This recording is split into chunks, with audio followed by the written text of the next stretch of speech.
Donc bienvenue à la ferme culturelle du Bessin. On est très content. Ouais, tout le monde est content. Alors on est très content. Je chauffe la salle. On est très content de vous recevoir. Bravo pour votre marche. C'est une belle démarche.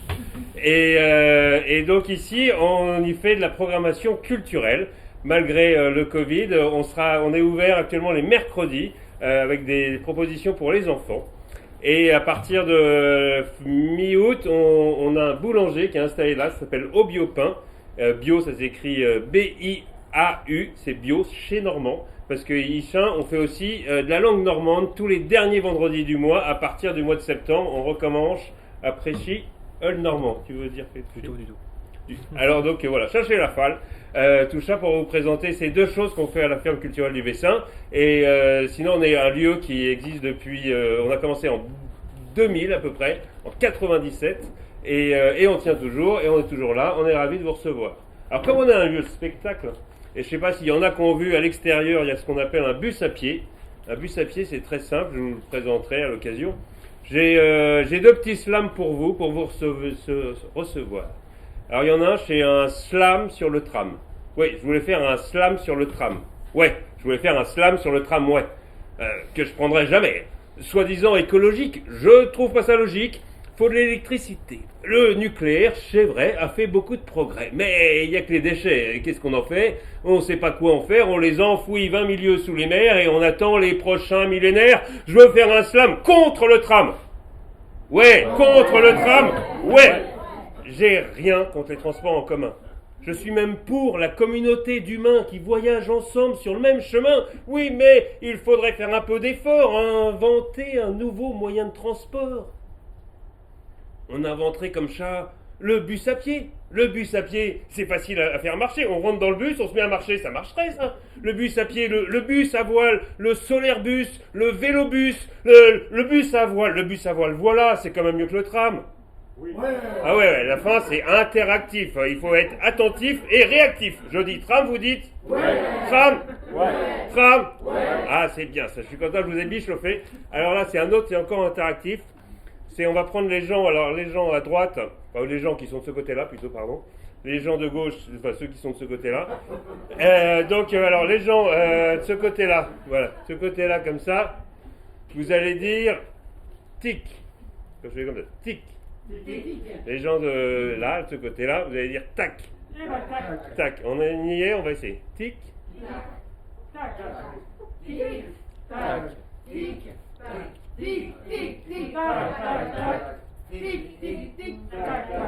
C'est le dérèglement climatique. Les horloges se détraquent. Alors, j'essaie de vous laisser maintenant faire un peu tout seul. Vous avez compris le principe, un peu de tic, un peu de tac, un peu de tic-tic, tac-tac-tac. Allez-y. C'est le dérèglement climatique. Les horloges se détraquent. Il n'y a plus de saison rythmique. L'été, on met son anorak. L'hiver, on fait du ski nautique. C'est le dérèglement climatique. Les horloges se détraquent. En une seconde, on peut faire le tour du monde. Les secondes se mélangent avec les minutes. En une seconde, on peut faire le tour du... C'est ma première, hein, alors excusez-moi. C'est une première mondiale. Les horloges se détraquent. Les minutes, les heures se confondent avec les secondes. En une minute, on peut faire le tour du monde. C'est l'aéronautique. C'est le dérèglement climatique. Tac. C'est le dérèglement climatique dans l'Antarctique. La banquise qui fond. Tic, tic, tic, tic. Et les typhons dans l'Atlantique. Tic, tac. Tic-tac. C'est le dérèglement et la tactique du politique. La transition énergétique, c'est fantastique. Tac. Ah, il y a un peu d'ambiance. Allez-y. Mais dans la pratique, il y en a qui tiquent. Et si tu critiques, c'est le coup de matraque du tac-tac. Allez. C'est le dérèglement climatique. C'est le dérèglement climatique. C'est le dérèglement climatique. Tac, tic, tac. Merci beaucoup. On va donner la parole, voilà.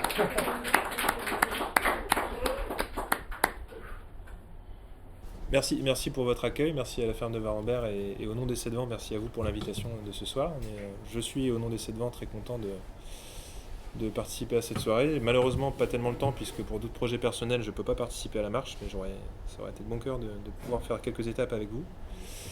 Moi je suis Julien Frémont et comme la diapo l'indique ici, je travaille à la cycle Les 7 vents. Donc pour ceux je sais pas, qui connaît parmi vous la cycle Les 7 vents, levez la main, dénoncez-vous. Pas grand monde en fait. Très bien. On s'est occupé un petit peu d'éoliennes pendant un moment, mais c'est plus tellement le fonds de commerce maintenant. Justement, je vais présenter un peu, du coup c'est utile que je présente la société pour laquelle je travaille. Donc c'est une société de type SIC, donc c'est une société coopérative d'intérêt collectif qui est basée à Coutances depuis sa création en 1998 sous forme d'association. En 2005 c'est devenu donc une SIC dont la dimension d'intérêt collectif est reconnue tous les 2 ans par la préfecture, donc par l'État.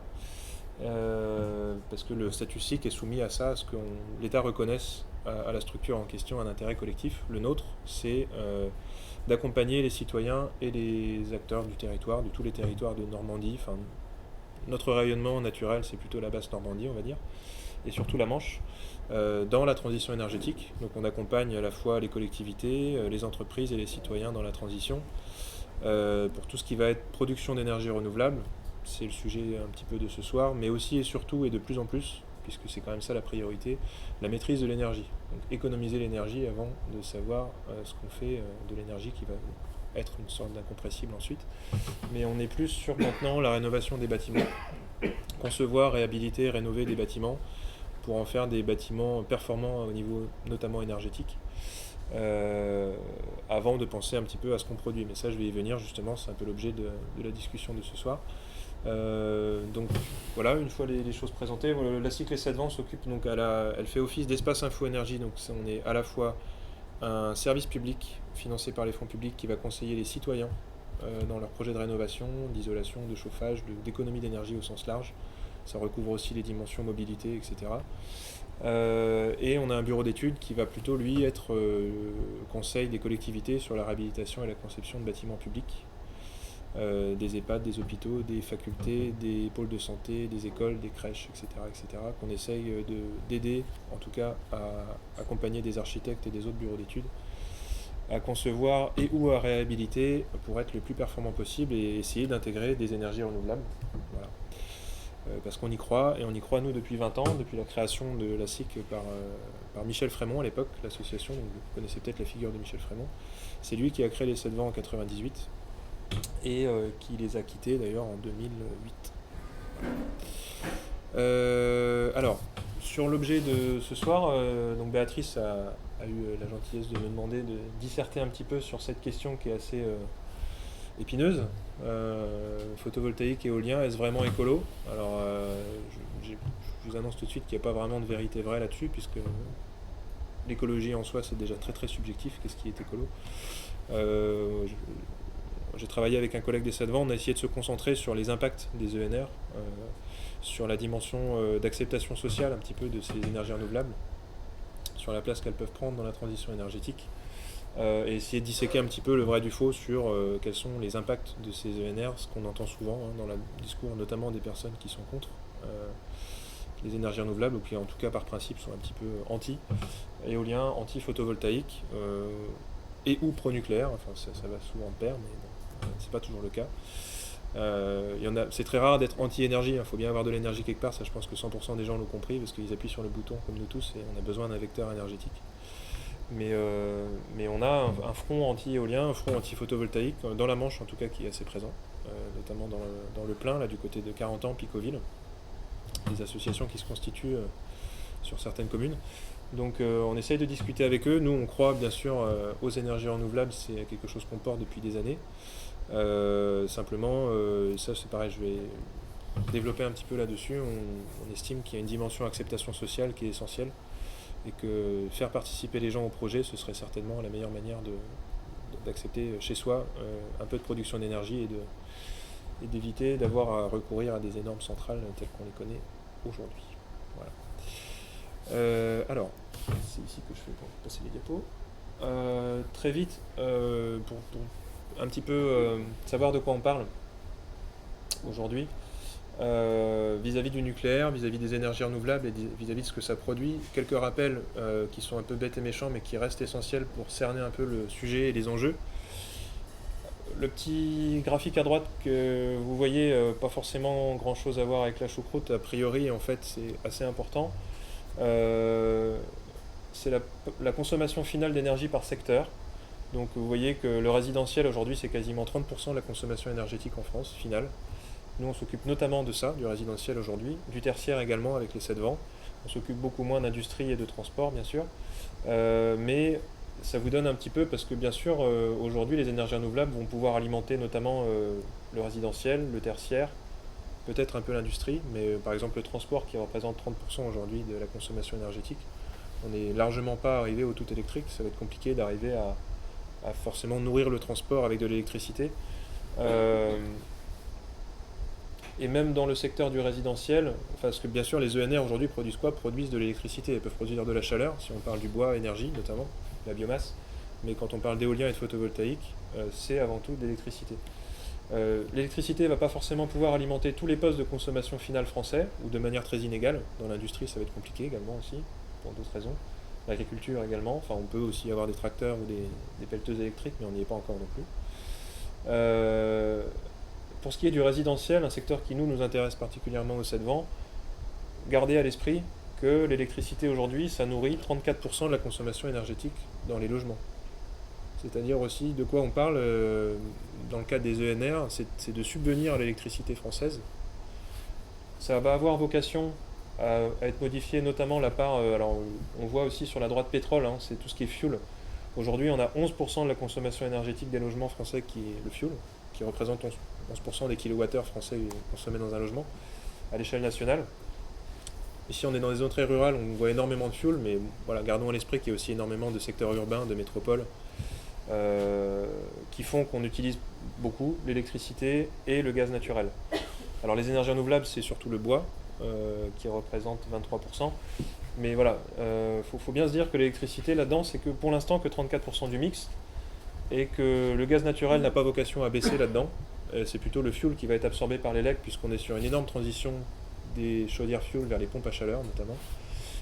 Mais au mieux, l'électricité représentera certainement 40 à 50% du mix énergétique français pour ce qui est de la consommation dans les logements. On va rester tributaire des énergies renouvelables, donc du bois énergie et du gaz naturel, qu'il s'agirait aussi d'essayer de verdir au maximum. Voilà. Et au niveau de la consommation d'énergie finale, donc là c'était les logements en France, hein, vraiment, l'électricité aujourd'hui ne représente que 23% de la consommation d'énergie finale en France.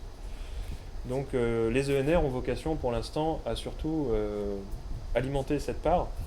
Il faut bien relativiser aussi la part de l'électricité et se dire qu'au-delà des ENR, au-delà de l'enjeu de produire de l'électricité avec des ENR et d'arrêter le nucléaire, il y a énormément d'autres sources d'énergie aujourd'hui qui sont fossiles notamment et qu'il faudrait réduire et qui représentent une part très importante. Les 3/4 de l'énergie française consommée, ce n'est pas l'électricité, c'est autre chose. Voilà. Donc juste, il ne s'agit pas de dire que ce n'est pas un enjeu capital, mais il s'agit de relativiser en disant aussi qu'on s'attaque à un poste qui est l'électricité et qu'en France aujourd'hui, on a d'autres vecteurs énergétiques qui prennent énormément de place et que le sujet, bon, je vous donne déjà la fin, mais c'est surtout de consommer moins d'énergie. L'électricité, c'est une partie du problème. Voilà, c'est qu'une partie. Petite chose aussi pour replacer le contexte, en 2019, la consommation donc, finale d'électricité, c'est 473 TWh, donc là on est sur des milliards de kilowattheures. Simplement l'indicateur, c'est qu'on a triplé notre consommation finale d'électricité de 73 à 2010, donc à l'aide des centrales notamment. Il y a toujours cet effet rebond, on produit énormément, vraiment beaucoup plus d'énergie, mais cette énergie, on la mange à mesure et on a toujours besoin de nouveaux vecteurs énergétiques, on a toujours besoin de plus grosses structures, et de plus de centrales et de plus de choses. Voilà. Donc 473 TWh sur 1805 TWh d'énergie finale française en 2018. Donc 26% à peu près de l'énergie, 23-26%, c'est les ordres de grandeur. Un quart de l'énergie française, c'est l'électricité aujourd'hui. Alors sur les ENR, j'attaque directement dans le vif du sujet. J'ai un peu coupé certaines choses parce que je sais que j'ai pas tellement de temps, d'un petit quart d'heure, 20 minutes. On a choisi nous de faire un truc un peu info intox, hein, c'est ce qu'on entend nous. On a pris un peu notre quotidien, nous, au 7 vents. Qu'est-ce qu'on entend dire par les gens, par les citoyens qu'on rencontre? On rencontre à peu près, on a à peu près 3000 appels par an, nous, à l'espace Info Énergie, émanant d'habitants de la Manche, parce on est espace Info Énergie donc service public de l'énergie pour tout le département. Environ 3000 appels, 1000 rendez-vous physiques, ça vous donne aussi une idée de l'activité qu'on a par an. On entend énormément de choses, tous les conseillers, sur les énergies renouvelables, des gens qui veulent installer des panneaux solaires par exemple, des éoliennes, d'autres qui ne veulent pas, pour différentes raisons, des pros, des anti. On a des discussions parfois assez approfondies pendant les rendez-vous avec les gens sur les enjeux énergétiques, sur ce que ça sera plus tard. Et on entend, voilà, ça c'est une liste des choses qu'on entend beaucoup. On entend aussi ces choses-là de la part des élus, parce qu'on côtoie dans le cadre de nos activités énormément d'élus et de collectivités. Et on entend aussi ces choses-là de la part de partenaires qu'on peut avoir, nous, dans des projets de rénovation, de réhabilitation avec le bureau d'études, c'est-à-dire des architectes et d'autres bureaux d'études qui sont plus ou moins renseignés, plus ou moins informés sur les choses, et qui ont aussi parfois des a priori sur les ENR, ou pas d'ailleurs. Mais tout ça pour vous dire que l'ensemble des publics qu'on côtoie, nous, en tant que société, en tant qu'entreprise, hein, parce qu'on est dans l'économie sociale et solidaire, mais on est une entreprise, se résume grosso modo dans ces... Alors on n'a pas étalé non plus, parce qu'il pourrait y avoir beaucoup plus de points bulles, hein, mais ça se résume là-dedans. Voilà. Donc les installations de production d'ENR aujourd'hui, PV, donc photovoltaïque et éolien, sont ou seraient responsables de bruit, de pollution visuelle, de champs magnétiques, de consommation et de bétonisation des terres agricoles, de consommation de métaux rares, induisant aussi une dépendance aux matériaux, responsable aussi de l'émission d'ondes électromagnétiques et d'une perte de biodiversité, notamment des volatiles, je dirais, les oiseaux et notamment les chauves-souris aussi. Voilà. C'est pas glorieux. Voilà, si on s'attache à ce tableau-là, effectivement. Ce qu'on note, nous, avant toute chose, je vais en parler après un peu point par point, mais on a une difficulté pour évaluer ces impacts. Alors nous, on n'est pas là pour évaluer les impacts, hein. On n'est même plus là aujourd'hui pour faire notamment des études d'impact ou de faisabilité sur l'éolien et le photovoltaïque, parce qu'on a laissé cette part de marché, je dirais, à de très gros bureaux parisiens qui ont mangé le marché il y a quelques années, donc on est très peu sollicité aujourd'hui pour le faire. On a encore les compétences en interne, on a des gens qui sont là depuis longtemps, qui l'ont fait et qui le font encore un petit peu, mais c'est de plus en plus réduit. Simplement, les impacts des ENR, nous on a été au CEDVAN responsable d'énormément d'études dans la région, hein, d'études d'impact sur les éoliens, etc. On a alerté pas mal à l'époque sur les impacts que ça pouvait donner. On a toujours été assez pointilleux sur le côté acceptabilité sociale des ENR, parce qu'on a toujours pensé que c'était avant tout ça et pas la technologie mise en œuvre qui allait poser problème. Et la suite nous donne raison. Je vous donne d'ailleurs un chiffre là-dessus. En Allemagne, pour implanter une éolienne, il faut 2 à 3 ans. En France, c'est à peu près 8 ans. Et ça, c'est pas à cause des ouvriers qui ne savent pas faire en France, c'est à cause des recours, voilà, juridiques. Donc là, on est dans l'acceptabilité sociale. Si la transition énergétique prend autant de temps et qu'on met autant de temps à implanter une éolienne, la législation étant quasiment la même en Allemagne et en France, c'est surtout qu'en France, on épuise d'abord tous les recours. C'est pas le cas en Allemagne, parce qu'on implique beaucoup plus les gens en amont dans le process.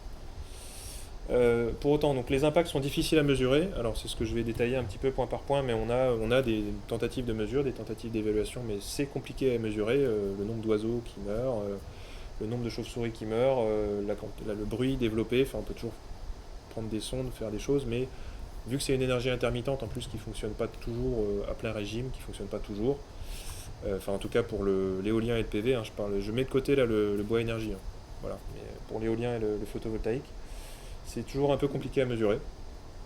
C'est des impacts qui, comme la notion d'écologie, je disais au départ, sont subjectifs. Les impacts des ENR, mais les impacts du nucléaire aussi, c'est subjectif. Il y en a qui vont y être très attentifs, d'autres beaucoup moins. Il y en a qui vont s'en foutre et d'autres pas du tout. Il y en a qui vont le ressentir énormément et d'autres pas du tout. Il y en a que ça va inquiéter, d'autres pas du tout. C'est très subjectif, chacun a sa propre vision des choses, et c'est aussi ça quelque chose de très compliqué à mesurer, à évaluer. Et ce sont des impacts, si on est dans l'optique d'une comparaison avec le nuc, hein, qui sont toujours assez compliqués, parce qu'on ne mesure pas toujours les mêmes choses, et c'est compliqué d'avoir des chiffres à production d'énergie finale égale, à efficience égale. Enfin voilà, le souci avec la comparaison nucléaire et éolien PV, alors nous on n'a pas les moyens aujourd'hui de conduire ces études-là, hein, très clairement, on n'a pas le temps humain disponible, mais effectuant toujours un peu de recherche, toujours en lisant des articles sur le sujet, et voilà, mes collègues alors moi je suis pas ingénieur de formation, mais mes collègues ingénieurs notamment, épluchent énormément de choses sur le sujet et se rendent compte aussi qu'on cherche toujours à comparer des choux et des carottes à ce niveau-là. C'est-à-dire que c'est très très compliqué aujourd'hui dans des études de comparer des choses comparables en fait. Voilà. Donc encore une fois, on est aussi un peu sur la croyance, un peu sur la motivation politique, la motivation éthique, sur l'acceptabilité sociale des choses, et comparer des technologies, c'est toujours très, très compliqué, quoi. Comparer la bagnole essence à la bagnole diesel, c'est un peu pareil. C'est subjectif et à la fin, il n'y a pas de vérité absolue. Sur ces défauts, sur ces impacts écologiques des ENR, je ne sais pas si c'est des impacts que vous avez aussi, vous, peut-être en tant que personne sensible et engagée sur le sujet, a priori, ou en tout cas curieux et plutôt renseigné. C'est des choses que vous avez dû peut-être vivre, peut-être entendre lors de discussions aussi. En tout cas, c'est des choses, c'est en tout cas ceux-là qui reviennent le plus régulièrement. Sur le bruit, alors voilà, ça vise à répondre à la question, est-ce vraiment écolo? Parce que la plupart des gens qui critiquent un peu les énergies renouvelables vont dire bah non, c'est pas écolo parce que bruit, parce que pollution visuelle, parce que tout ça. Sur le bruit, c'est acté que les éoliennes notamment font du bruit. Alors un panneau solaire ne fait pas de bruit.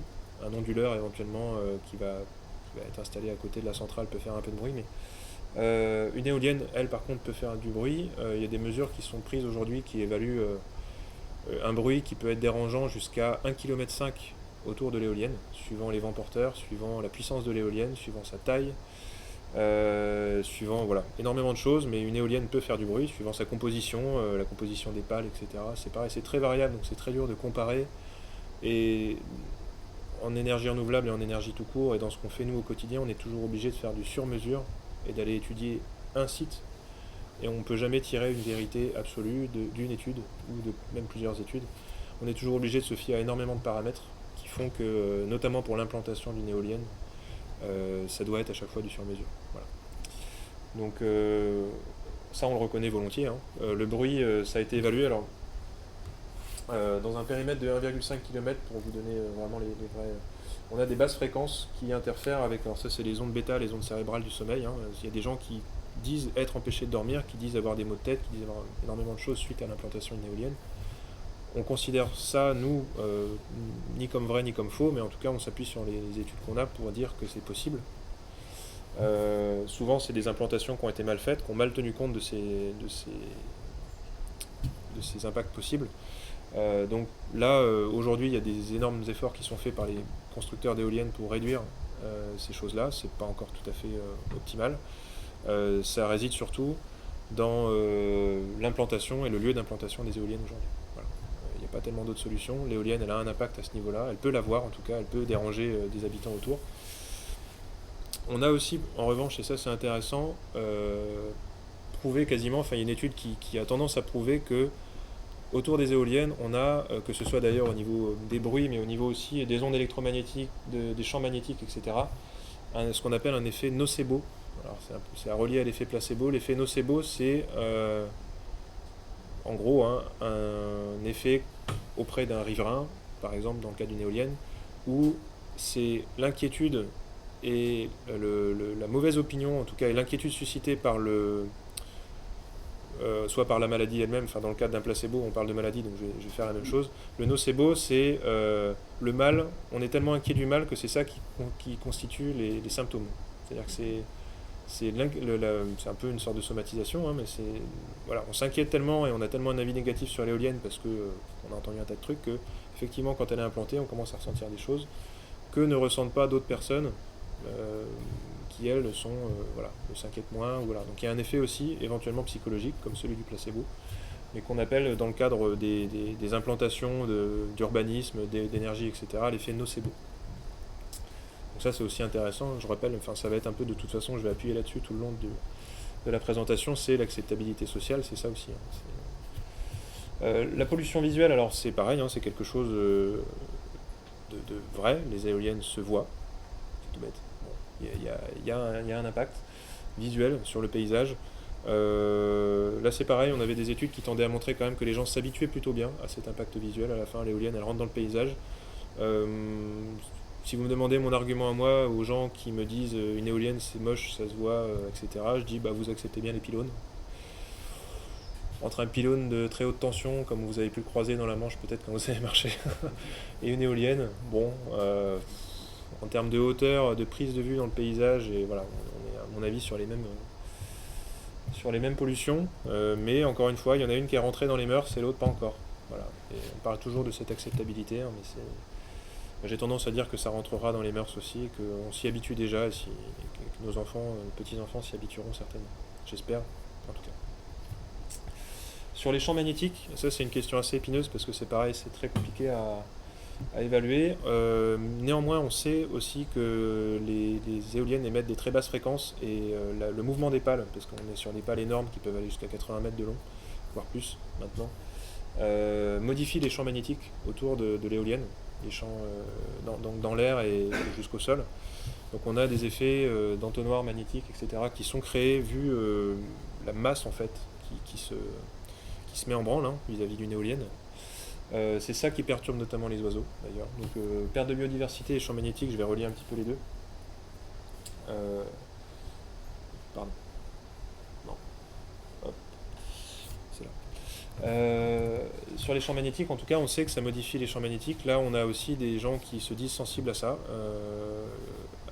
A priori, normalement, vu que les éoliennes ne peuvent pas être implantées à plus d'une certaine distance d'une maison, on est vraiment sur une modification des champs magnétiques qui est à proximité immédiate de l'éolienne.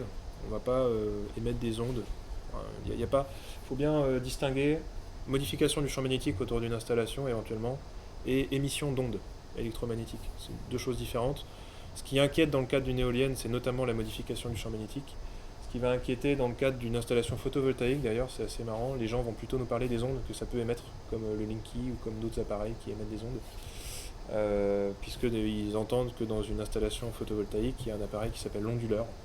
Souvent, ils relient ça à ça, donc on les rassure souvent là-dessus. Les champs magnétiques, en tout cas, c'est à proximité immédiate de l'éolienne, et ça, c'est responsable, et on est en train d'évaluer, je pense, de manière un peu plus précise ça. C'est responsable de la perte de biodiversité, notamment, qui est incriminée souvent par les collectifs anti-éoliens et de défense des oiseaux aussi. C'est quelque chose d'assez épineux parce qu'on se retrouve parfois avec des ornithos, enfin des défenseurs de la nature, hein, et de la biodiversité qui vont aller incriminer un système d'énergie renouvelable, donc je dirais que des écolos qui vont se battre avec d'autres écolos parce que chacun a ses priorités. Voilà. Donc c'est encore une fois socialement, on n'est plus dans la technologie là, mais socialement c'est assez épineux. En tout cas, il est vrai qu'autour des éoliennes on trouve des quantités anormales. Je passe directement à la perte de biodiversité parce que les deux sont liés. On trouve des quantités anormales d'oiseaux, de chauves-souris, parfois qui peuvent mourir et aller se fracasser ou aller en tout cas être désorientés par les ondes électromagnétiques, enfin par les champs magnétiques modifiés, notamment des rapaces. Et ça reste à expliquer aussi.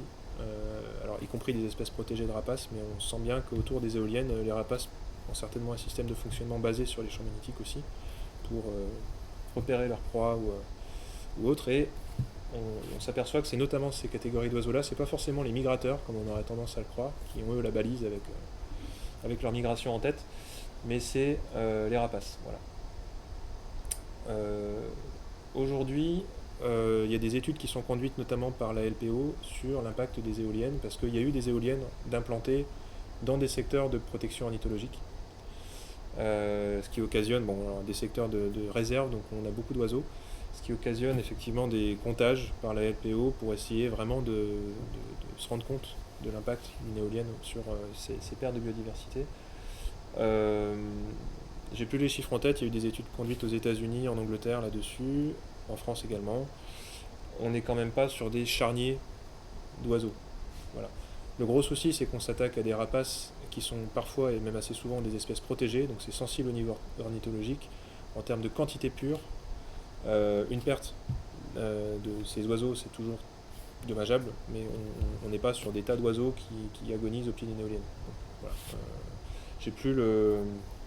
Je crois qu'en moyenne, une éolienne doit tuer entre 5 à 10 oiseaux par an, par éolienne. Quelque chose comme ça. Suivant les études, alors c'est toujours...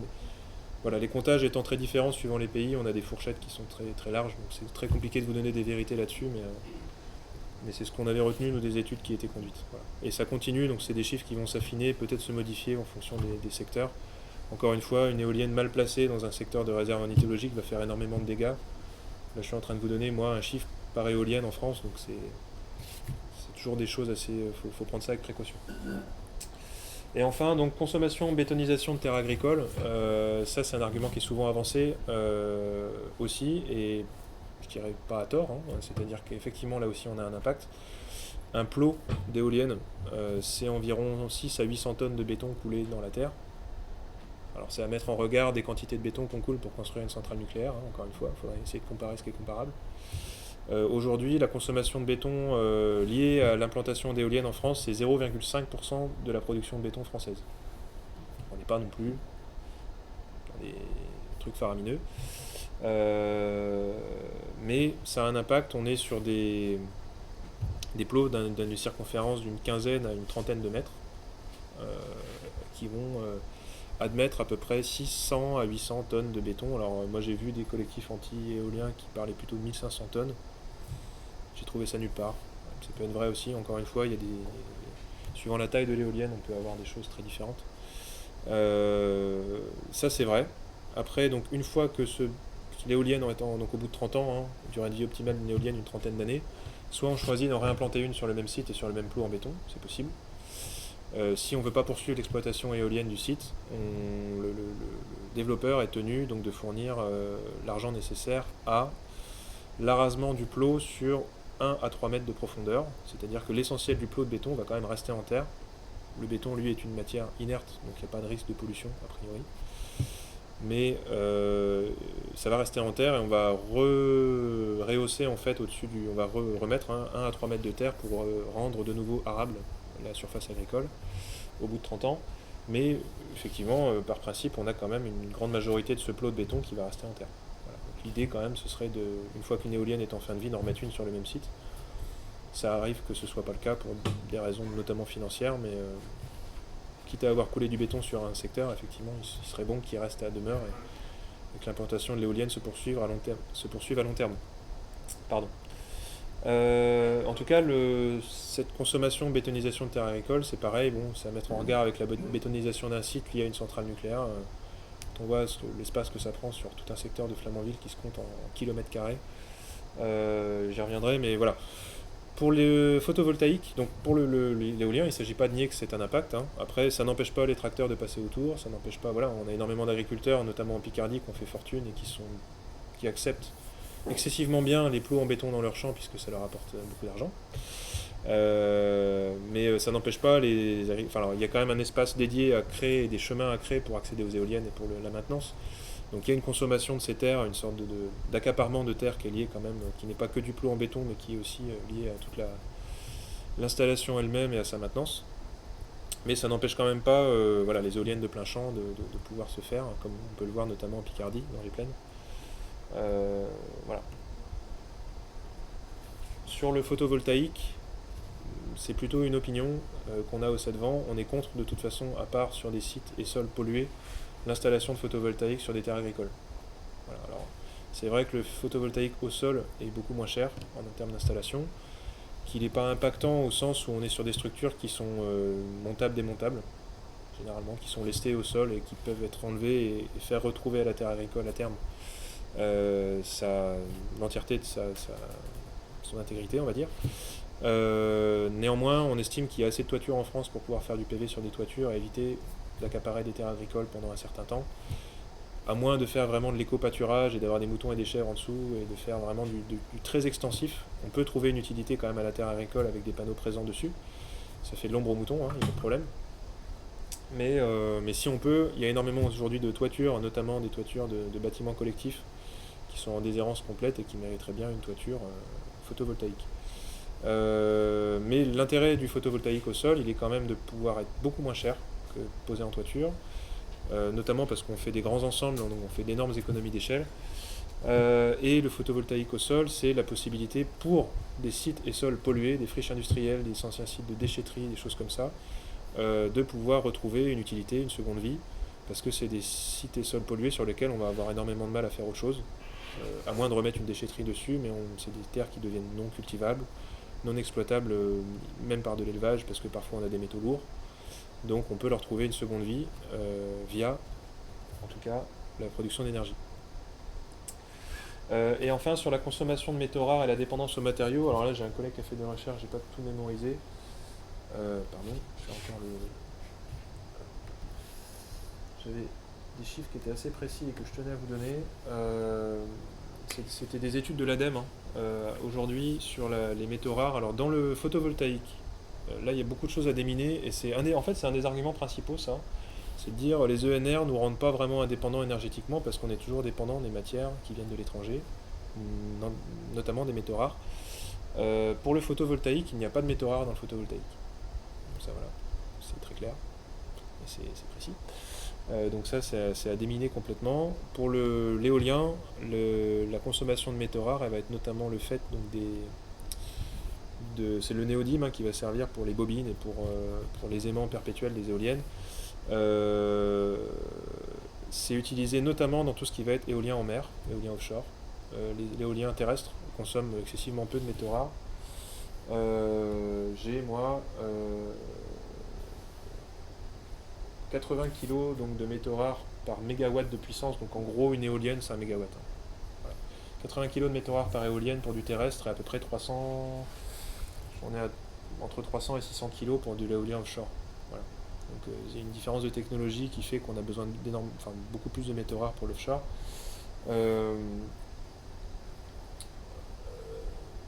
Alors aujourd'hui, voilà, j'ai quand même un chiffre à vous donner. Fin 2018, l'ensemble du parc éolien français comptait environ 70 tonnes de néodyme et 13 tonnes de dysprosium. C'est moins de 1,5% du marché mondial. Voilà. C'est pareil, il faut essayer de réfléchir un peu en grands ensembles et dans ce que ça représente en termes d'impact sur une quantité mondiale. Le néodyme notamment, on l'utilise pour énormément d'autres applications, notamment les produits électroniques et des choses comme ça, dont peut-être aussi on pourrait bien se passer d'ailleurs, qui sont produits massivement. Il y a quand même, et ça c'est l'ADEME qui le dit, donc nous on n'est pas des porte-voix absolus de l'ADEME, hein, mais il se trouve qu'on est financé par l'ADEME pour l'activité qu'on a d'Espace Info Énergie, donc on est informé, on reçoit énormément de rapports de l'ADEME sur le sujet qui s'y intéressent, il y a énormément d'études prospectives qui sont faites par l'ADEME, qui est l'agence de l'environnement et de la maîtrise de l'énergie, donc c'est le bras armé environnemental de l'État en France, donc qui commet régulièrement des rapports sur le sujet et qui voit aujourd'hui quand même, et c'est un vrai risque, hein, des problèmes d'approvisionnement en terres rares, puisque 98% des terres rares se trouvent en Chine. Terres rares, métaux rares, hein, donc on extrait les métaux rares à partir des terres rares, qui portent bien leur nom, qui sont assez rares. Et qui se trouve donc 98% de la ressource en néodyme et d'ailleurs dans énormément de métaux rares, hein, iridium, germanium et ce qui sert aussi à faire nos portables et nos ordinateurs se trouve en Chine. C'est d'ailleurs une industrie qui était à l'arrêt pendant le Covid. Ils ont fermé énormément d'usines et d'industries liées au raffinage et à l'extraction de métaux rares et ça a donné des défauts d'approvisionnement sur les puces informatiques et tous les semi-conducteurs notamment qui sont gourmands en métaux rares. Donc ça a occasionné des pénuries d'ordinateurs, des pénuries de cartes graphiques, des pénuries d'imprimantes, que vous avez pu ressentir peut-être dans les magasins où vous êtes allés, et jusqu'à des pénuries sur les pompes à chaleur, puisqu'on parlait de la transition énergétique avec les pompes à chaleur. On est aujourd'hui sur du matériel un peu high-tech qui va demander des métaux rares aussi. Avec plein de cartes électroniques dans tous les sens. Donc c'est très très performant parce que très très programmable et high-tech d'une certaine manière. Donc la complexité de l'appareil vient aussi poser un problème. Hein. C'est-à-dire que c'est gourmand en métaux rares et aujourd'hui les fabricants de pompes à chaleur ne peuvent plus assurer les artisans de l'approvisionnement en cartes électroniques et en certains composants des pompes. Donc le secteur de la pose de pompes à chaleur est quasiment à l'arrêt et ce jusqu'à la fin de l'année. Et ça posera aussi à terme peut-être des problèmes pour l'éolien si on a une demande massive dans ces métaux. Donc se pose la question du recyclage de ces métaux et de l'approvisionnement et de savoir un petit peu jusqu'où on peut aller en termes de développement de puissance. Parce qu'il ne s'agirait pas de faire en sorte que ça devienne un marché ou un panier de crabes au niveau énergétique mondial. Voilà. Donc la conclusion de cette petite diapo qui était un peu longue, on ne souhaite pas, nous en tout cas au CEDVAN, minimiser ça, c'est-à-dire que c'est des impacts qu'on souhaite considérer, qu'on souhaite minimiser bien sûr auprès des gens, mais ils existent, c'est-à-dire qu'aujourd'hui il n'y a pas d'énergie pure et parfaite, à partir du moment où on appuie sur le bouton, on a un impact, les ENR ont un impact comme toutes les autres énergies, comme le nucléaire. Hein. Après, il faut savoir ce qu'on veut aussi, en termes de gestion du risque et d'impact. Mais ici, là, il ne s'agit pas de dire, en tout cas, que ça n'a aucun impact. Nous, on n'a aucune raison de nier tout ce que je viens de dire là, sur le bruit, la pollution, les champs magnétiques, etc. Tout ça doit être considéré et pris en compte sérieusement. Voilà. On ne peut pas faire joujou et jouer aux apprentis sorciers avec les énergies renouvelables comme on l'a fait avec le nucléaire. C'est un peu le sens, nous, de ce qu'on dit à des élus ou à des entreprises avec les 7 vents.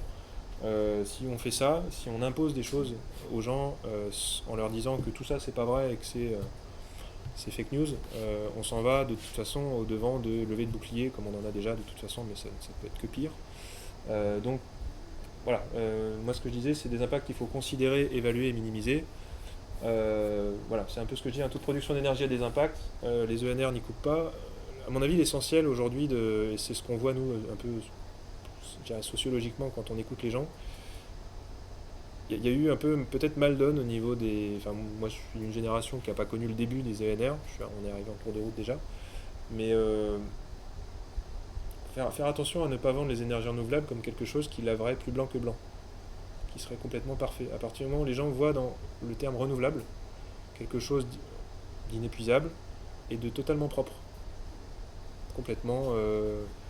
c'est tout d'un coup, et ça c'est quelque chose je pense qui est vrai pour d'autres secteurs et pas que l'énergie, hein, d'autres choses, on est à la recherche de la panacée, c'est-à-dire de quelque chose dont on pourrait se servir sans impact, qui serait, bon on parle maintenant de la fusion nucléaire, ce genre de truc, comme quoi ce serait une source d'énergie, ça c'est la prochaine panacée, voilà, c'est l'étape d'après les ENR, sur les forums etc, les gars sont à fond sur la fusion nucléaire, comme quoi c'est un truc qui sera génial, source d'énergie inépuisable et propre, voilà, ad vitam aeternam. Il y a un physicien et chercheur qui s'appelait monsieur Georgescu Roegen, que certains d'entre vous connaissent peut-être, qui a développé un truc qui s'appelle la loi de l'entropie, et qui dit qu'on ne peut pas produire quelque chose sans avoir d'impact, et sans avoir une part de l'énergie et de choses qui se perdent en route. Voilà. Tout ne se transforme pas, tout a un impact.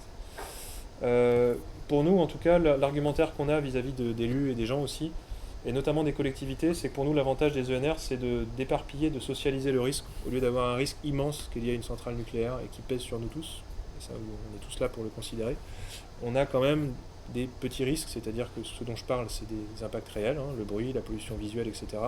Mais est-ce qu'il ne faut pas mieux avoir une éolienne à proximité, la voir tous les jours et savoir que quand même elle ne va pas nous exploser à la tronche, plutôt que de vivre tous dans un département ou une région, ou même quasiment un pays, sous la menace d'un truc peut-être plus localisé, mais tellement plus énorme qu'il représente un risque pour tout le monde, de toute façon.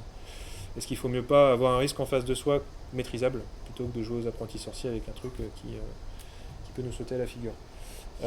D'où la question, hein, quel impact, quel risque veut-on? Il ne s'agit pas de nier le risque, il s'agit de le considérer, de le faire accepter aux gens.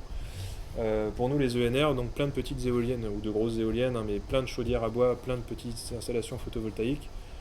Bien sûr, on peut avoir une pale d'éolienne qui se détache et qui va tomber dans un champ. Bien sûr, on peut avoir une centrale photovoltaïque qui prend feu, ça arrive. C'est déjà arrivé, voilà, problème d'installation. On peut aussi avoir une chaufferie à bois qui explose, je ne sais pas. Mais dans tous les cas, c'est certainement un risque plus maîtrisable, socialement plus acceptable et en termes de société également, plutôt que d'avoir une énorme centrale qui crame un jour. Voilà. Donc on socialise le risque, c'est-à-dire que chacun prend un petit peu sa part du risque. C'est un peu le message nous qu'on essaye de faire passer.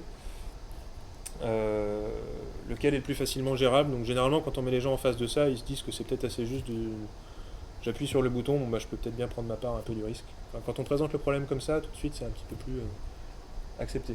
Voilà. En tout cas c'est encore une fois beaucoup plus d'ordre social, sociétal que technologique. Aujourd'hui le problème n'est pas technologique. J'ai parlé d'impact, donc là je vais quand même parler des atouts très vite parce que c'est des choses auxquelles certainement vous êtes aussi beaucoup sensibilisés et sur lesquelles vous êtes engagés. Les ENR, hein, PV, éolien et autres, c'est quand même des atouts techniques, financiers, sociaux, sociétaux. Bien sûr il y a des impacts, je viens de le dire. Donc est-ce que c'est vraiment écolo? Du coup, vu les impacts que je viens de lister, je vous laisserai faire votre propre idée en fait. Parce que si je pose la question à chacun d'entre vous aujourd'hui ici, vu ce que je viens de vous dire, je vais avoir, là on est peut-être 25-30 dans la pièce, on va avoir 30 réponses différentes. Je pense que si on mettait sur une échelle de 0 à 20, est-ce que c'est écolo, je vais avoir énormément sur un faisceau énormément de notes différentes et d'appréciations différentes et de curseurs mis différemment suivant les attentions et les priorités de chacun. En tout cas, sur les atouts, là on a aussi des atouts, comme on a des impacts qui sont indéniables, on a quand même des atouts qui sont indéniables et qui valent la peine aussi d'être considérés et étudiés, et qui, à notre sens, au sein des Sadevant et à mon sens à moi, valent la peine de massifier une transition énergétique vers les énergies renouvelables. Les atouts techniques, c'est une mise en œuvre qui est techniquement simple, c'est-à-dire qu'aujourd'hui, il faut se rappeler quand même qu'on est dans l'urgence climatique et l'urgence à massifier les ENR et à décarboner notre production d'énergie. Urgence veut dire qu'on ne va pas avoir le temps d'attendre une nouvelle technologie, une nouvelle panacée comme la fusion nucléaire. Si on veut sauver le climat, c'est d'ici 10 ans. Donc moi je veux bien attendre la fusion nucléaire d'ici 10 ans, mais à mon avis on va se retrouver le bec dans l'eau, sans mauvais jeu de mots d'ailleurs. Voilà, une massification rapide, ça se fera avec ce qui existe aujourd'hui. On n'a pas fait de saut technologique majeur dans le secteur des ENR depuis 30 ou 40 ans. On est toujours sur des éoliennes, on est toujours sur des panneaux solaires, on est toujours sur des chaufferies bois. On a des améliorations techniques, on a des rendements qui augmentent, mais dans l'ensemble, il va falloir faire avec ce qu'on a. Et une éolienne, c'est quand même plus facilement implantable qu'une centrale nucléaire. Idem pour une chaufferie bois, idem pour des panneaux solaires. On peut développer, y compris des puissances très fortes, facilement. Atout technique toujours, on produit l'énergie au plus près de la demande.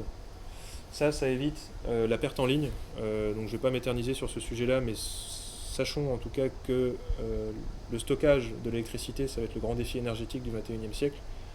Le transport de l'énergie, c'est un des grands problèmes qui est pour l'instant un peu insoluble, notamment pour l'énergie électrique. C'est une énergie qui se transporte très très mal. Grosso modo, on estime qu'il faut produire à la centrale nucléaire aujourd'hui 2,58 kWh d'électricité si on veut en avoir un au radiateur chez soi. Le reste, c'est perdu. En ligne. Ça s'évapore. Voilà.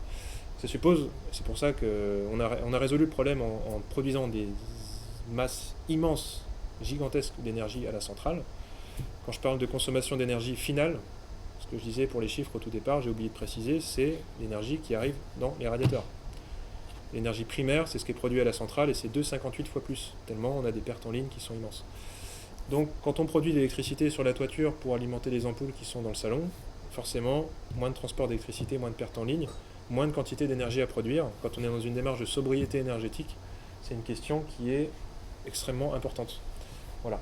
Donc produire l'énergie au plus près de la demande, que ce soit par de l'éolien, que ce soit par du gaz, que ce soit par tout ce que vous voulez, ça reste un vecteur extrêmement intéressant, y compris en termes de pilotage de l'énergie, c'est-à-dire d'accorder la demande avec l'offre énergétique.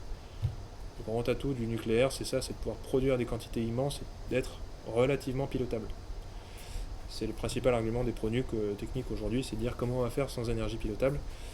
Si on la produit au plus près de la demande, on augmente nos chances de pouvoir la piloter de mieux en mieux.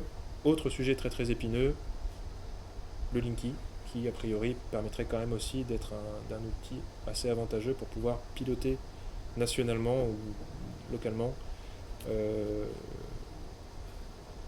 ratio offre-demande. Voilà. Le pilotage de l'énergie pourrait se faire, enfin en tout cas le Linky peut être un outil intéressant. Moi je suis pas ni pro ni anti-Linky, je suis pas là pour ce débat là ce soir, mais je pense qu'on aurait pu faire autrement qu'avec un Linky pour faire ça, mais le Linky en tout cas aujourd'hui le permet et ça c'est vrai.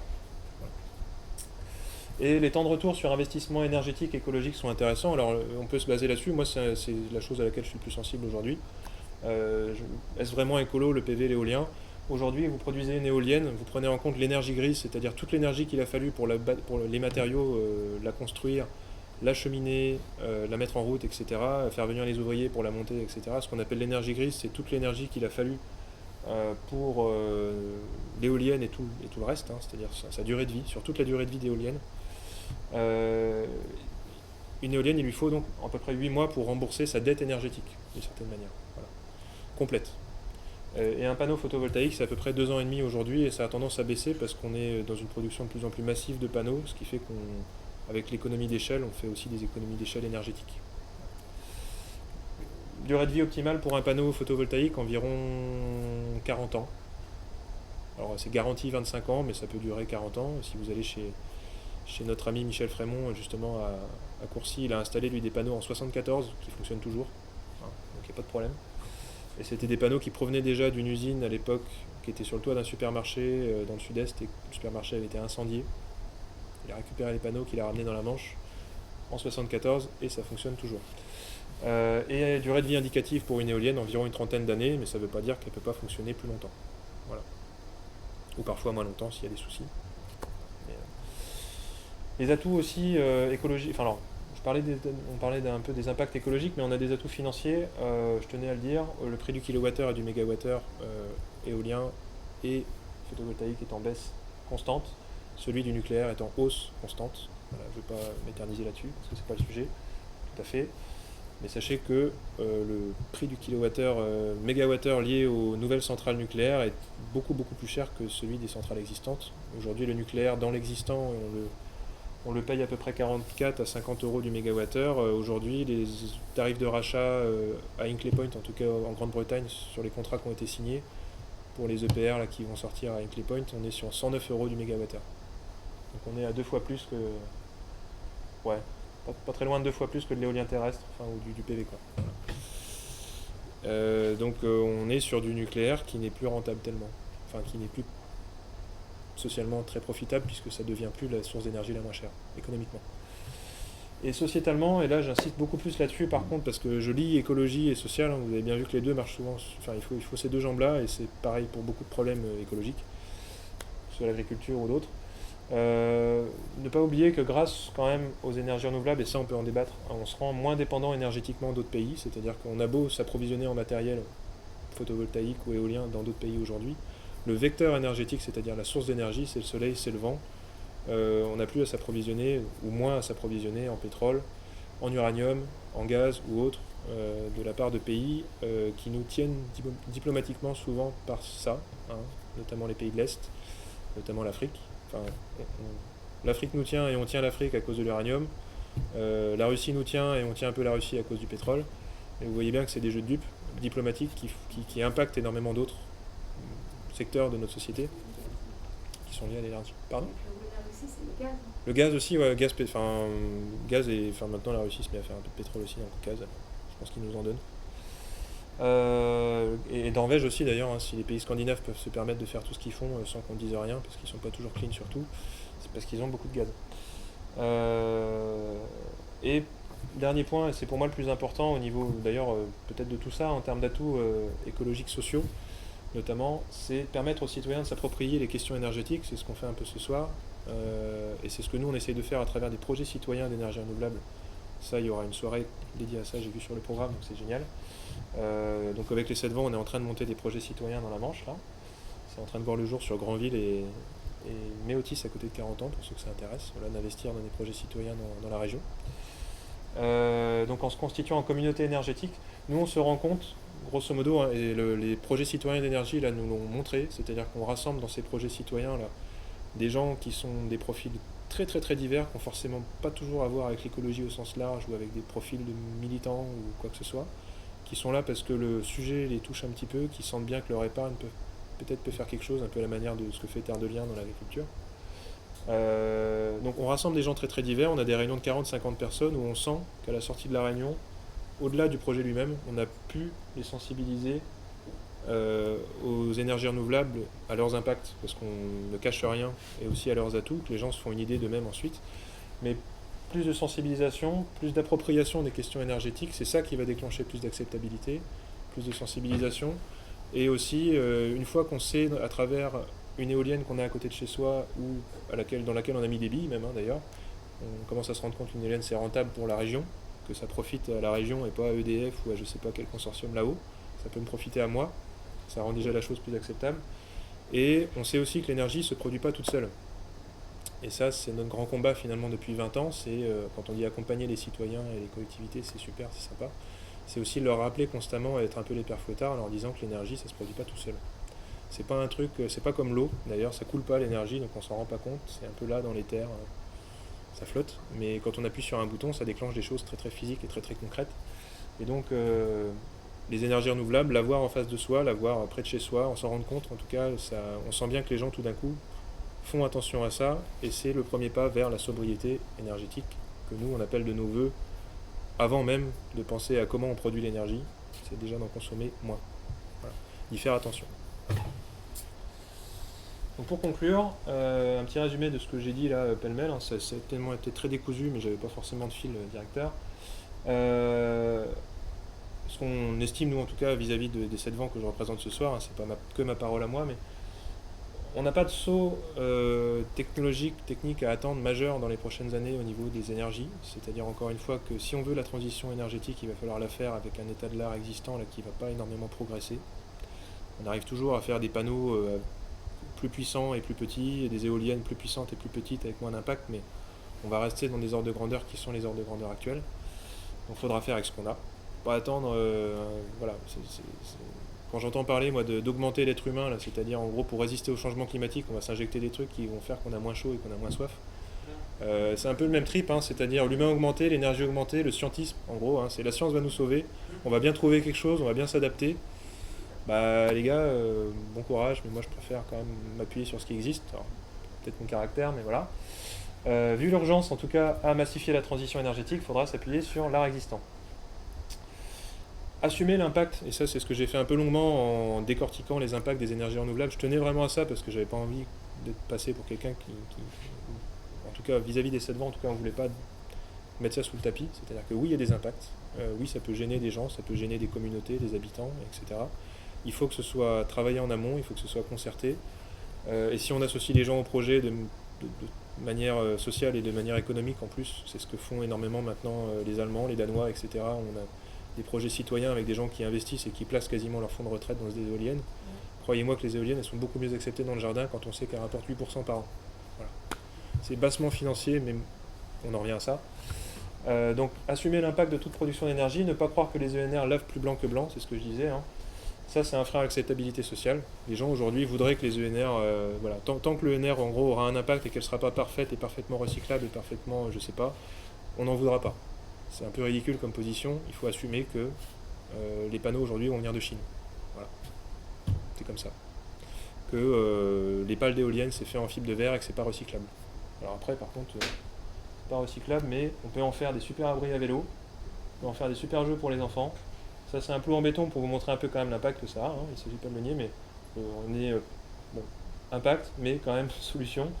On a énormément de choses à faire et à imaginer vis-à-vis des ENR. Et garder à l'esprit le respect de la hiérarchie des priorités énergétiques telle qu'établie par l'Institut Négawatt. Donc nous on se réclame de l'Institut Négawatt, qui est une association nationale. D'abord la sobriété, on consomme moins. Ensuite l'efficacité, on met en route des appareils et des choses plus efficaces pour mieux consommer l'énergie, donc consommer moins, consommer mieux l'énergie. Et ensuite il va rester un incompressible à produire, produisons-le autrement. Et pour nous, il n'y a que cette démarche qui va permettre d'obtenir une part massive de ENR. On ne peut pas aujourd'hui dire qu'on fera du 100% ou du 80% ENR avec une demande énergétique qui continue à s'envoler. Si on n'a pas un minimum de sobriété, on ne s'occupera plus des impacts ou de savoir si c'est écolo ou pas écolo les ENR. De toute façon, on ira vers la débauche énergétique et ce ne sera pas possible. Ne pas croire que la transition énergétique réussira si elle est uniquement technique et technologique, c'est ce que voilà. Pas croire que la science va nous sauver, c'est pas possible. Plus possible maintenant, je pense pas, à moins qu'il y ait une intervention divine, qu'on trouve tout de suite un truc qui soit une panacée, encore une fois, mais je ne suis pas certain que ça arrive. Enfin, ça vaut pas le coup de prendre le risque en tout cas.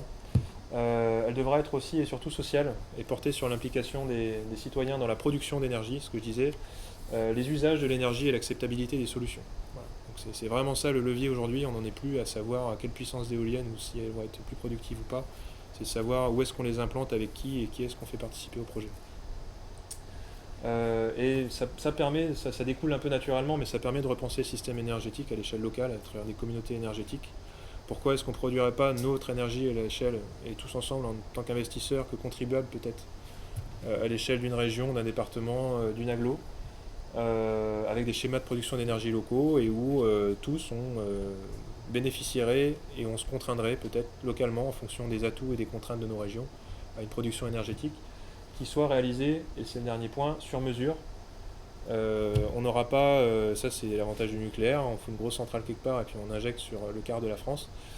À l'opposé de ça, nous on milite pour une transition énergétique qui repose déjà sur un mix énergétique multiple, c'est-à-dire que l'avenir c'est pas l'éolien, l'avenir c'est pas le photovoltaïque, c'est pas non plus le solaire thermique, même si moi je pense que c'est quand même l'avenir. C'est pas le bois énergie, enfin c'est aucune de ces solutions toute seule, ce sera forcément un mix très finement calculé.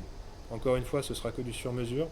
On a énormément de gens et de collectivités et d'élus qui sont déçus parce que ce qu'on leur propose, c'est jamais simple.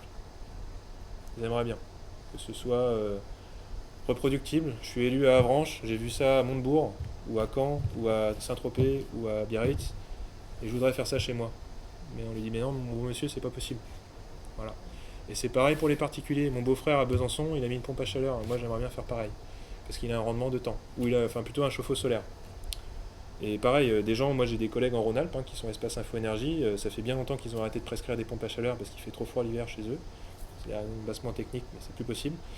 Ils s'en vont en vacances à Cherbourg et ils voient des pompes à chaleur avec des rendements incroyables parce qu'on est dans des climats tempérés. Ils rapatrient ça en Lorraine ou en Rhône-Alpes et ils doublent la facture des. Voilà. Donc aucune solution énergétique, que ce soit de la plus petite échelle à la plus grande, aujourd'hui on a besoin de solutions énergétiques sur mesure, des approches territoriales qui soient fines. Donc on évite les grands plans, on évite les transitions industrielles. Moi quand j'entends parler de grands plans, ça me file des boutons maintenant. Voilà. C'est ça que je voulais dire. Et Nicolas Hulot s'est rendu coupable de ça malheureusement à l'époque où il était gouvernement. On avait un grand plan éolien, un grand plan méthanisation. Et ça c'est des trucs qui sont sortis du ministère et qui laissent entendre, grosso modo, on va prendre tel modèle ou 2-3 modèles de méthaniseurs et on va les mettre partout. Ça va être la même taille, ça va être la même source d'effluents dans les méthaniseurs. Pareil pour les éoliennes, alors qu'au contraire, on a besoin d'une diversité immense de projets et de mise en œuvre qui vont s'adapter au terrain, au territoire, et ce que je vous disais au tout départ, obligé de faire du sur-mesure. Donc le grand plan, si on veut faire foirer la transition énergétique, il n'y a pas mieux, grosso modo. C'est pas parce qu'on va installer des grosses unités et développer une grosse puissance que ça va marcher. Voilà. Des méthaniseurs qui ne marchent pas aujourd'hui, en Bretagne, vous y allez, il y en a énormément, parce que c'est ce qu'on a fait. On a fait un grand plan méthaniseur. Voilà. Et des gars se retrouvent à alimenter des méthaniseurs avec leur maïs au lieu de leur vache, parce que les méthaniseurs sont surdimensionnés. Voilà, donc on bouffe des terres agricoles à faire du maïs pour alimenter du méthaniseur, parce que, en plus, les méthaniseurs, ils rapportent plus que le lait. Donc c'est sûr que de ce point de vue-là, le maïs, il est mieux investi dans un méthaniseur que dans l'estomac des vaches. D'ailleurs, faut-il du maïs dans l'estomac des vaches? C'est encore un autre débat. Mais voilà, donc évitons ça, surtout, c'est le mot de la fin. Évitons les grands plans, machin, de dire que ça va être simple et de dire qu'il suffit d'avoir des grosses installations et des choses reproductibles partout. C'est l'avenir énergétique et l'avenir de la transition énergétique qui s'annonce beaucoup plus complexe que ça. Voilà. C'est à la fois passionnant et enthousiasmant et aussi, je ne veux pas vous déprimer, hein, c'est une source de motivation, quoi. Voilà. Mais ça suppose des acteurs de territoire qui soient proches et des citoyens qui s'impliquent. Merci Julien. Voilà.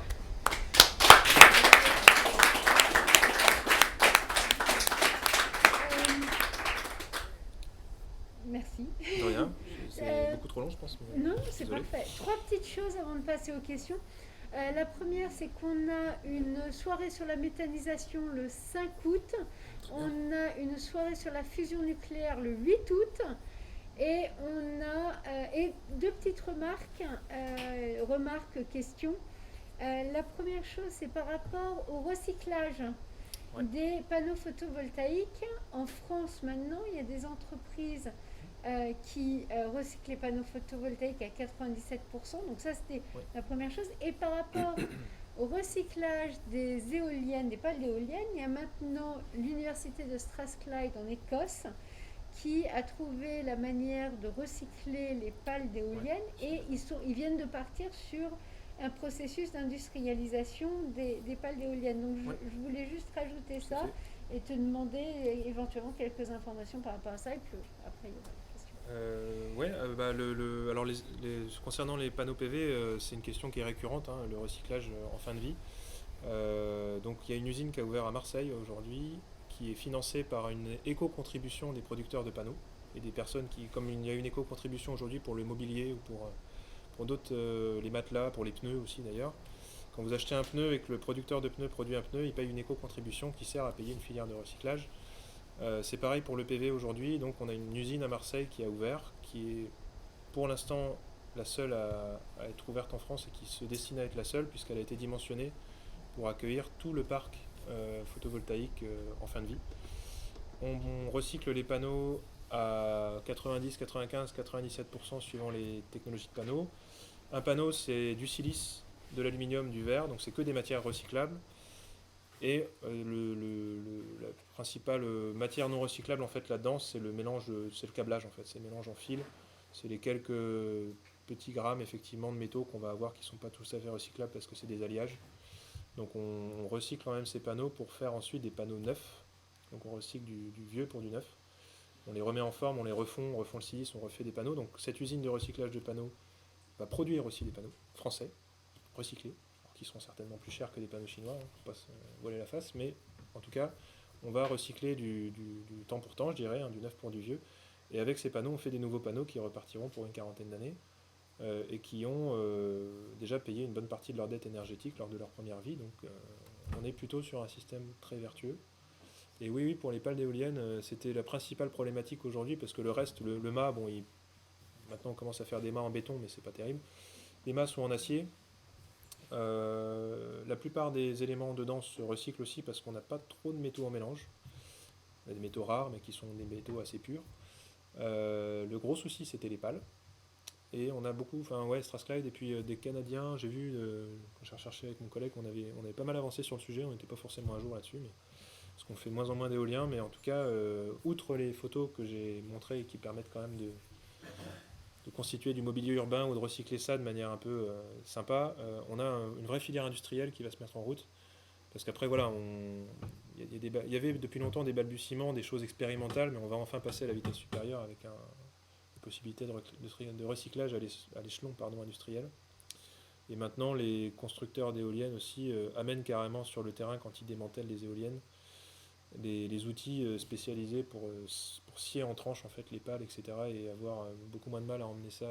En termes de logistique et de transport, ça présentait aussi beaucoup de problèmes. Voilà. Le principal coût du démantèlement d'une éolienne, c'est surtout ça. Donc on est en train de résoudre ces problèmes avec des outils appropriés, ce qui laisse augurer quand même des choses un peu plus, encore plus vertueuses. Ouais. Des questions. Alors, petit calage technique, il faut que tu répètes les questions de la salle pour qu'on puisse les entendre sur Facebook. Comme les politiques. Ça aussi. J'avais une question par rapport aux éoliennes en mer. Ouais. Puisque on est dans une région où il y a pas mal de manifestations et d'opposition de la part des pêcheurs, notamment à Port-en-Bessin, qui a un projet d'installation au large de Courcelles. Et ce qu'on entend de la part des pêcheurs, c'est que ça va, détruire les ressources de pêche et ça va vraiment avoir un énorme impact sur leur activité. Est-ce que ça a été mesuré? Qu'est-ce que vous en pensez? Alors, sur donc la question, c'est l'impact de l'implantation de l'éolien offshore sur les ressources marines. C'est mesuré. Alors, il y a des études d'impact qui sont faites, mais comme toute étude d'impact, de toute façon, à mon sens en tout cas, ont des résultats toujours assez limités. C'est comme quand on fait des études d'impact d'urbanisation ou de construction sur des zones humides ou quoi, c'est quand même compliqué de mesurer l'effet qu'on peut avoir sur la nature. Ce qu'on sait, c'est que dans le cas où on a des éoliennes en implantation en dur, c'est des plots béton, on n'est pas sur du matériau qui en lui-même va impacter la faune. Le béton, c'est inerte, hein, c'est du sable, c'est de la pierre calcaire qui est cuite, enfin je veux dire, il n'y a rien de très dangereux dans la matière en elle-même. Voilà. Après, encore une fois, c'est la question de l'implantation, sur quel site on implante, et notamment au large de Courseulles et dans la mer de la Manche, c'est les coquillers qui râlent énormément. Malheureusement, moi j'ai pas trop de billes là-dessus. J'ose espérer qu'on va pas faire la bêtise d'aller s'implanter sur des sites de reproduction et de pêche intensive de coquilles, parce que, encore une fois, quand on parle d'acceptabilité sociale, c'est le meilleur moyen de se mettre un public à dos qui lui est expert quand même dans son domaine et qui sait où se trouvent les gisements et qui sait où se trouvent les ressources, donc c'est plutôt sur eux qu'on devrait s'appuyer. J'ai pas trop suivi moi les manifs sur Courseulles, pour être tout à fait honnête. La lueur d'espoir que je vois là-dedans, c'est l'éolienne flottante. C'est-à-dire que, de toute façon, à mon avis, c'est ça qui va... On est en plus là en train aussi de faire, pour le coup, des sauts un peu technologiques dans la fiabilité de ces appareils-là et dans leur durée de vie et dans leur coût de fabrication. Et je pense qu'à l'avenir, pour s'éviter de tels recours et de tels risques, on va plutôt être sur de l'offshore flottant. Parce qu'on va se rendre très vite compte que, en tout cas dans nos régions ici, qu'implanter les champs d'éoliennes en dur...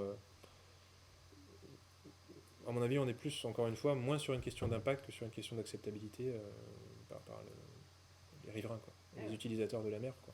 J'ai un petit peu suivi pour le coup les études d'impact de l'éolien offshore. On est sur 18 mois de, dernière chose que j'ai entendue, 18 mois d'impact réel, le temps de l'installation. Et ensuite, une fois que c'est installé, qu'il n'y a plus de mouvement, à ce moment-là, la vie reprend. Et comme il y a plus d'espace même avec les socles, elle reprend plus encore qu'avant, de manière étrange. Ça fait que la vie sur ces socles augmente même. C'est Donc, On appelle l'effet récif, mais les C'est ça, ouais. pêcheurs, Tout à fait. Ils le contestent, oui. Alors, c'est des zones où en plus il y aura moins de prélèvements, donc oui, ça fait une sorte de réserve de facto en fait. Alors, moi, je suis assez prudent sur ces choses-là parce que c'est vrai que nous on est sur de l'étude environnementale qui est moins notre domaine. Mais c'est ce qu'on a vu aussi quand on a voulu recréer des barrières de corail ou des choses comme ça, hein, une intervention humaine. Enfin, je sais plus quelle. On commence à recréer, je crois, au large de l'Australie. On fait des tests en tout cas, mais ça commence à se faire massivement des environnements artificialisés par l'homme, hein, on s'est bien rendu compte que ça favorisait finalement paradoxalement la reproduction du corail et on cherche donc pourquoi pas, hein, c'est clair, hein. Enfin, moi, si ça peut permettre de favoriser les coquilles, peut-être que les pêcheurs s'en trouveront mieux, hein. Mais, ce dont ils ont peur, c'est peut-être surtout l'interdiction de l'accès à un certain secteur, quoi. C'est-à-dire que quand même on les prive d'un secteur où, voilà. La réduction du volume de pêche sur un territoire Ouais. qui va être limité sur leur zone. Et c'est toujours ça que les Anglais n'auront pas non plus. Ça c'est cool.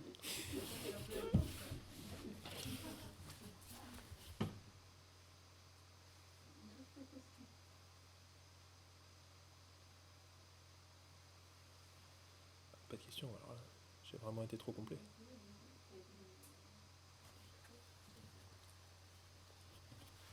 Il me semble que par rapport aux énergies renouvelables, il y a avec la comparaison avec le nucléaire, il y a un argument qui n'est pas souvent développé, qui est que le nucléaire, il a introduit, il a introduit, on peut dire, le mythe de l'énergie inépuisable. Ouais. Hein, il y a 40-60 ans. Est-ce que tu peux nous parler de nucléaire? Et quand le parc nucléaire a commencé à être installé, on a développé ce mythe-là, sans se rendre compte qu'il y a une corrélation en fait entre la consommation d'énergie et la pollution en général. Dès qu'on consomme de l'énergie pour quoi que ce soit, eh bien quelque part on pollue. Pour moi, c'est l'un des principaux arguments qui est à la sobriété, qui est de dire qu'il faut absolument consommer moins d'énergie, d'une part parce qu'il y a ce nucléaire qui est dangereux, et voilà. D'autre part parce que les renouvelables produiront jamais autant d'électricité que le nucléaire, et tant mieux, parce que je pense qu'à chaque fois qu'on consomme de l'énergie, on monte dans sa bagnole, on pollue, on branche un truc électrique, quelque part on pollue, à la centrale ou ailleurs. Hein. Donc je pense que c'est une des raisons de la sobriété, c'est que c'est vraiment une raison écologique à la sobriété, et ça devient même après une raison éthique, si on peut dire. Mais c'est un argument qui n'est pas très souvent, qu'on n'entend pas si souvent que ça. Moi, je l'avais entendu de quelqu'un de Mégawatt, d'ailleurs, je crois. C'est tout à fait d'accord là-dessus, et d'ailleurs, enfin, bon, je prêche certainement à des convaincus, mais on est quand même aussi sur un mythe de la décarbonation de l'énergie nucléaire. C'est-à-dire malheureusement dans le débat, je parlais de l'énergie grise, des éoliennes, des panneaux photovoltaïques, là, qu'il a fallu très vite avancer pour prouver notre bonne foi, parce que c'était mis en cause par les détracteurs des énergies renouvelables. Personne ne se pose tellement la question du coût carbone d'une centrale nucléaire, ou de l'énergie grise, de l'électricité nucléaire. On est sur un process décarboné, c'est-à-dire qu'effectivement, la génération de l'électricité nucléaire ne produit pas de carbone dans le process chimique. Mais si on prend en compte les sacs de ciment, le sable, le boulot des travailleurs détachés, je ne sais quoi, les pylônes, les fils électriques, tout ce qu'il faut pour acheminer l'électricité, enfin, si on prend en compte l'entièreté du process industriel lié au nucléaire, on n'est plus du tout sur une électricité décarbonée. Et là-dessus, moi, les chiffres que j'avais sont, grosso modo, je crois, un kilowattheure d'électricité aujourd'hui française, on est autour de de 150, si vraiment on prend l'énergie grise de tout le process, hein, on est autour de 150 grammes comme ça, par kilowattheure de CO2, je sais plus, grammes, ouais, c'est ça. Et le fuel, on doit être à 280. On n'est pas sur des écarts affolants, on n'est pas sur des ordres d'idées où d'un côté on aurait le fuel lourd qui pue et qui a un coût carbone, parce que finalement le fuel c'est quand même pas si compliqué que ça énergétiquement à extraire, à transporter, à acheminer.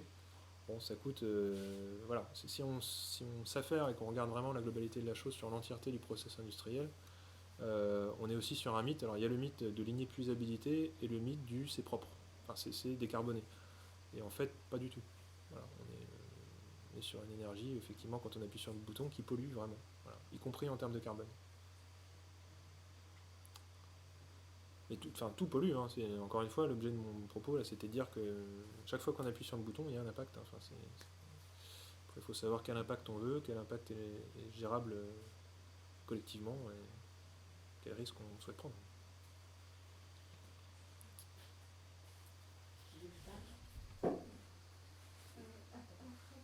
Véronique. Vous l'avez peut-être dit, mais j'ai marché toute la journée, alors j'ai peut-être pas tout capté, donc excusez-moi si je pose la question. Vous avez parlé du parc éolien en France, combien il y a d'éoliennes en France et la part de l'Argentine? J'ai pas du tout les chiffres là-dessus. Moi j'avais pas mal les chiffres parce qu'on s'est nous pas mal intéressé au scénario 100% renouvelable, donc c'était de savoir un petit peu ce qu'il faudrait, la part de l'éolien dans une perspective 100% renouvelable. Mais sur les chiffres existants, je les ai plus du tout en tête. Je sais pas. Ils sont intéressants là.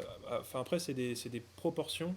Ce que je disais, ça appuie un petit peu mon dernier point sur le fait que ça devra être un mix assez finement calculé. Mais de toute façon, que ce soit, alors on s'appuie sur plusieurs rapports, dont un de l'Institut Négawatt, un de l'ADEME, deux de l'ADEME aussi d'ailleurs, qui ont été pas mal contestés d'ailleurs en interne et qui n'auraient jamais dû sortir, qui ont été plus ou moins enterrés, déterrés, enfin vous avez peut-être suivi l'affaire, mais ce rapport 2050 100% renouvelable, où l'ADEME, grosso modo, qui est, je le rappelle, pardon, le bras armé de l'État au niveau de l'environnement, l'agence étatique elle-même dit que c'est possible de faire du 100% ENR d'ici 2050, donc ça crée pas mal de remous, notamment dans la filière nucléaire, qui aurait bien préféré enterrer le sujet. Mais bon, maintenant que c'est sorti, c'est sorti. Donc que ce soit le rapport de l'ADEME, les rapports de l'ADEME ou celui de l'Institut Négawatt, on est sur un éolien qui représente à lui seul déjà 50% de la production énergétique, grosso modo. Je crois que je l'ai dans la diapo. En France, ouais. C'est-à-dire, de toute façon, l'éolien sera d'une manière ou d'une autre un peu le cheval de trait de la transition, c'est-à-dire qu'il va falloir une grosse part d'éolien. De mémoire, on est à quelque chose de l'ordre de 25% de PV. Le reste étant de l'hydroélectrique, dont je n'ai pas parlé, mais qui pourrait aussi connaître pas mal de développement avec ce qu'on appelle le pico-électrique, c'est-à-dire la micro-centrale électrique dans des rivières et ruisseaux, qui ont extrêmement peu d'impact sur la faune et la flore. Ici, on en a beaucoup, des ruisseaux, des rivières, on pourrait imaginer des choses aussi. Voilà, ça sauverait les moulins notamment, et notre patrimoine bâti, d'une pierre deux coups. Le reste étant de l'hydroélectrique, du bois, du marémoteur, de l'hydrolien, enfin voilà, il y a un petit peu un mix sur les 25% qui restent, mais on est quand même sur l'éolien en tant que grosse. Mais ça, encore une fois, ça suppose qu'on arrête d'augmenter, entre 73 et 2010, on a triplé la demande énergétique, quoi. On ne pourra pas... Avant toute chose, que ce soit Négawatt ou l'ADEME, ils disent de toute façon 100% ENR c'est possible si on arrête de consommer plus, quoi. Voilà. À minima. Voilà. Oui, justement, la condition c'est de moins consommer. Est-ce que vous avez. Enfin, nous on peut le faire, mais ça va être résiduel au niveau d'une population comme celle de la France. Ça va être quelques individus qui se disent tiens, si je consommais moins. Mais est-ce que vous avez une réflexion sur comment proposer un autre modèle de société aux élus? Est-ce que vous avez écrit des choses là-dessus sur comment on fait une vraie transition, c'est-à-dire comment ça s'appelle à décroître finalement? Ouais. C'est pas un mot qu'on va utiliser près des élus, vous imaginez certainement bien en tant qu'entreprise, déjà tentant de s'institutionnaliser un petit peu et de porter un message subversif on est quand même obligé d'avoir... on est particulièrement précautionneux vis-à-vis du vocabulaire qu'on utilise. Voilà, c'est ça ou mourir. Au niveau des productions littéraires, on s'est contenté il y a quelques années maintenant, décennies, mais moi j'étais pas de là, c'était au début des Sept Vents. Le fait d'armes des Sept Vents, c'est d'avoir été assez connu pour avoir commis auprès du réseau Sortir du nucléaire une étude qui disait, en gros, avec l'EPR qui devait coûter 3 milliards à l'époque, qu'est-ce qu'on ferait en termes d'énergie renouvelable. Voilà. Ça nous a valu quand même d'être blacklisté pendant 20 ans par les collectivités du coin. On était connu que pour ça en bien par les réseaux militants, bien sûr, hein, ça nous apportait des soutiens et énormément de bonnes choses.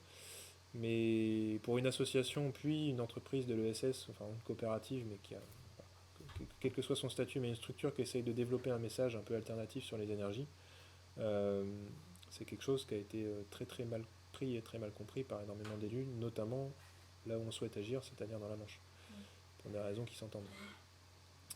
Donc on est assez précautionneux aussi sur le fait de publier des trucs. Déjà, on ne sent pas toujours les épaules pour ça.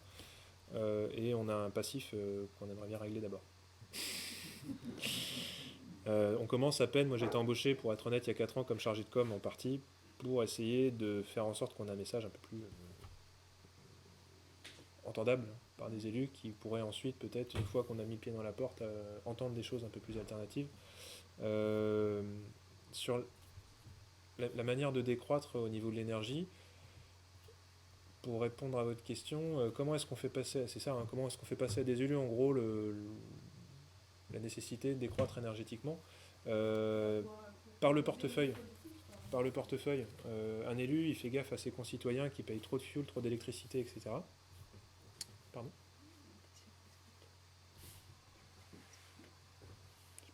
Ok, vas-y. Enfin, en tout cas, le portefeuille marche bien. 2 messages, vos concitoyens, les élus eux-mêmes payent trop d'énergie en fait. C'est-à-dire que ce qui est bien, c'est que les élus, ils sont confrontés comme tout le monde à la facture de fuel ou d'électricité. C'est un truc qu'on peut pas. Ils sont peut-être tous déconnectés de ce qu'on veut, mais les élus locaux, même des élus, comprennent bien ça. Voilà, c'est un truc qu'ils ont déjà vu. Comprennent bien que l'énergie, c'est des enjeux, que ça ne descend pas comme ça du ciel. Donc, on arrive bien à leur faire comprendre que isoler les bâtiments, notamment, enfin, consommer moins d'énergie, c'est isoler les bâtiments, grosso modo. Que ce soit ceux de leurs concitoyens ou les leurs propres en tant que collectivité, c'est moins de charges pour eux, pour la collectivité, pour le contribuable. Enfin, on fait des économies à tous les étages et c'est environnementalement, financièrement, économiquement super.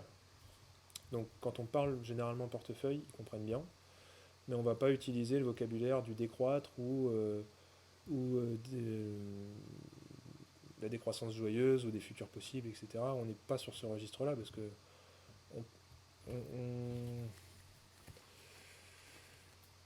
peut-être que c'est pas une bonne chose. Enfin, ça dépend à qui on s'adresse, bien sûr, mais on n'est pas sur le registre des futurs heureux, etc., des croissances et de la possibilité de... On instaure, grâce à isoler les bâtiments, consommer moins d'énergie, on instaure une décroissance de fait.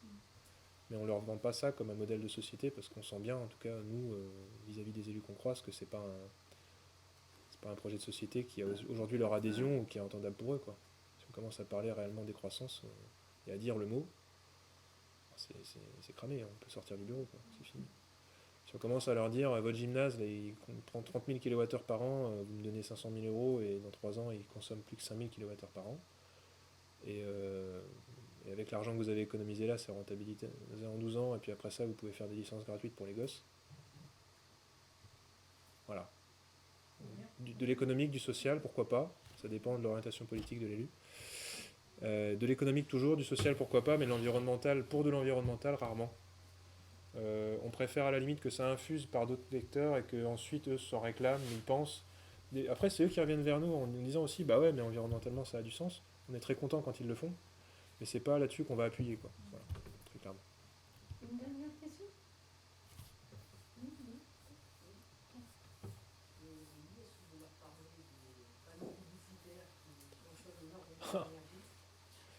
On a la chance, dans notre ère alors les panneaux publicitaires qui consomment énormément, les élus n'en mettent pas tant que ça ici. Alors dans les grandes villes, style Caen, à la gare de Caen, je pense que je suis pas retourné récemment, mais ça doit être maintenant bardé de trucs publicitaires. Paris, j'en parle même pas. Mais dans notre ère à nous d'influence, entre guillemets, ou de